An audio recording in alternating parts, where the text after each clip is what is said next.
হবে না। ওই মাদবরের কাছে আমাদের জমি বন্ধক রয়েছে। আবার কথা দিয়েছে ওর সঙ্গে আবার বিয়ে দেবে। আর আমার যদি বিয়ে নাই হয় ওর সাথে জমি জায়গায় কিচ্ছু ফেরত দেবে না। কিন্তু কিন্তু তুমি চিন্তা করো না, ওই বুড়ো বেশি দিন লাস্টিং করবে না।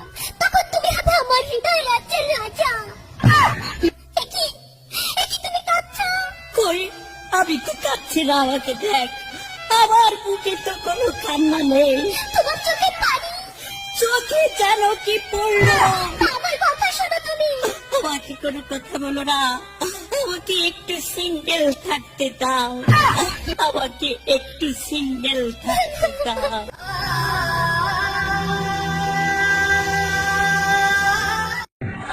আমাকে কত সহ্য করতে হবে বলো তো?